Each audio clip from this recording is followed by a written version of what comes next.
पूजा नाम की एक लड़की थी। वो शहर में अपनी माँ के साथ किराए के मकान में रहती थी। उसके पिता अब नहीं रहे। कुछ साल पहले कोल फील्ड में काम करने के दौरान उनकी कोयले की खदान में दबकर मौत हो गई। अब घर में केवल पूजा और उसका एक छोटा भाई और माँ रहते हैं। पूजा अपने घर के खर्चे चलाने के लिए कॉल सेंटर में जॉब करती थी। जिस कॉलोनी में पूजा रहती थी उसी कॉलोनी में अमन नाम का एक लड़का रहता था जो पूजा को पसंद करता था, लेकिन अपनी दिल की बात बताने से डरता था। एक दिन पूजा की माँ सीढ़ियों से गिर जाती है, जिसके कारण पूजा की माँ का दाहिना हाथ टूट जाता है। पूजा तुरंत अपनी माँ को अस्पताल ले जाती है। डॉक्टर ने पूजा की माँ को 1 महीने आराम करने को कहा। पूजा अपनी माँ की देखभाल करने लगी और इसी वजह से वो अपनी कॉल सेंटर की जॉब पे भी नहीं जा पा रही थी। अभी 1 महीने हो गए थे और पूजा की माँ का हाथ ठीक हो गया था, लेकिन जब पूजा अपने कॉल सेंटर पे गई तो वहाँ पता चला कि पूजा को अब जॉब से निकाल दिया गया है। पूजा बिल्कुल मायूस हो गई।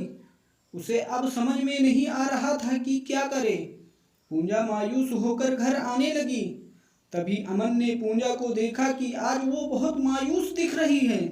अमन सीधा पूजा के सामने चला गया, उससे कहने लगा, अमन पूजा जी, आज आप बहुत मायूस लग रही हो, क्या हुआ? पूजा, आप कौन हो? मैंने आपको पहचाना नहीं। अमन, मेरा नाम अमन है और मैं आपके ही कॉलोनी के उस सामने वाली बिल्डिंग में रहता हूँ। पूजा, जिस राजेश अंकल के घर में रहते हैं।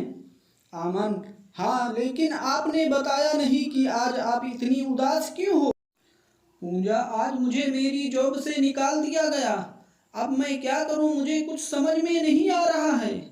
अमन, आप टेंशन मत लो, मैं कोई रास्ता निकालता हूं।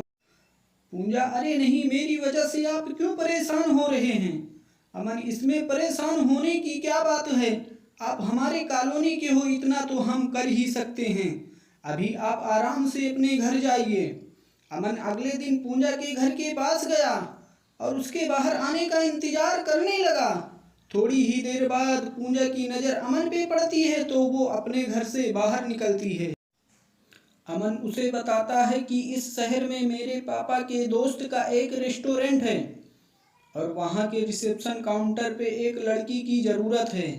तो मैंने अंकल से बात करके तुम्हारे बारे में उन्हें बताया और वो तुम्हें काम पे रखने के लिए मान गए। ये सुनकर पूजा की खुशी का ठिकाना नहीं रहा। उसने अमन को थैंक यू कहा और पूछा कि काम पे कब से आना है। अमन ने कहा, ऐसा करो, आप मेरा फ़ोन नंबर ले लो और कल 10 बजे आपको मुझे कॉल करना है। आपको अंकल के रेस्टोरेंट पे ले जाऊंगा। पूजा काम पे जाने के लिए 9 बजे तैयार हो गई और उसे अमन को कॉल किया। अमन अपनी बाइक लेकर आया और पूजा को अंकल के रेस्टोरेंट ले गया। वहां अंकल ने पूजा को काम के बारे में बताया और कहा कि रात के 8 बजे तुम्हें काम से छुट्टी मिल जाएगी। अमन ने पूजा से कहा, मैं तुम्हें 8 बजे लेने आऊँगा, और इतना कहकर अमन वहां से चला जाता है। रात के 8 बजते ही अमन रेस्टोरेंट पहुंच गया और पूजा के बाहर आने का इंतजार करने लगा। थोड़ी देर में पूजा बाहर आती है। अमन ने पूजा को बाइक में बिठाया और उसे उसके घर तक छोड़ दिया। पूजा ने अमन से कहा, मुझे घर छोड़ने के लिए थैंक यू, लेकिन कल से मैं खुद घर आ जाऊंगी। आपको परेशान होने की कोई ज़रूरत नहीं है। अमन मुस्कुराते हुए कहा, अपने घर चला गया। अगले दिन अमन सोचने लगा कि वो पूजा को लेने के लिए रेस्टोरेंट जाए या नहीं, लेकिन बहुत सोचने के बाद जैसे ही रात के 8 बजते हैं अमन उस रेस्टोरेंट के पास पहुंच जाता है। पूजा जब रेस्टोरेंट के बाहर आती है तो वो अमन को देखते ही उसके पास जाती है और कहती है, आप मेरी वजह से क्यों परेशान हो रहे हो? अमन ने जवाब दिया, इसमें परेशान होने वाली क्या बात है? देखो, इतनी रात हो गई है और आपकी जैसी प्यारी लड़की अकेले घर जाएगी तो मुझे अच्छा नहीं लगेगा ना। पूजा मुस्कुराते हुए बाइक में बैठ जाती है। अमन हर रोज रात के 8 बजे पूजा को लेने के लिए रेस्टोरेंट पे पहुंच जाया करते। धीरे धीरे दोनों के बीच नज़दीकियां बढ़ने लगी। एक दिन अमन पूजा को अंकल के रेस्टोरेंट से सीधा किसी दूसरे रेस्टोरेंट पे ले गया और उसने पूजा को बताया कि आज उसका बर्थडे है, तो उसने इस रेस्टोरेंट में एक छोटी सी पार्टी रखी है। पूजा ने अमन को उसका बर्थडे विश किया। अमन पार्टी तुरंत खत्म होकर के पूजा को उसके घर तक छोड़ने के लिए निकल गया।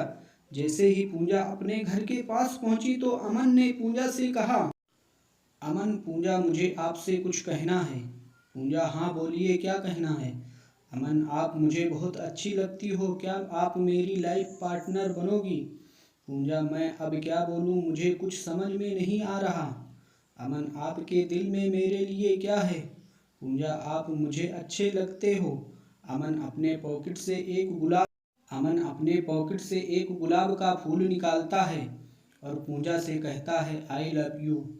पूजा मुस्कुराते हुए गुलाब का फूल लेती है और अपने घर के अंदर चली जाती है।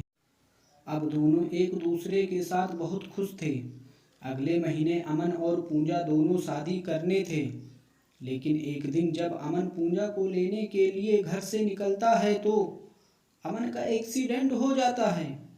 एक्सीडेंट के कारण अमन की स्थिति काफ़ी गंभीर हो जाती है। पूजा को ये बात जब पता चलती है तो वो तुरंत अस्पताल जाती है।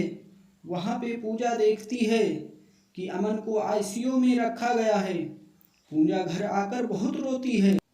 2 दिन आईसीयू में रहने के बाद अमन की डेथ हो जाती है और अमन की डेथ की खबर जैसे ही पूजा को मिलती है तो वो अंदर से टूट जाती है। पूजा इन सब की वजह खुद को मानती है। वो सोचती है कि अमन की डेथ उसकी वजह से हुआ। पूजा की जिंदगी में अब ना उसके पिता का प्यार था और ना ही अमन का। बस 2 पल की कुछ यादें थी, उन्हीं यादों के सहारे वो जीने। तो दोस्तों उम्मीद करता हूँ कि ये कहानी आप सब लोगों को पसंद आई होगी। तो मेरे चैनल को सब्सक्राइब करो, कमेंट करो।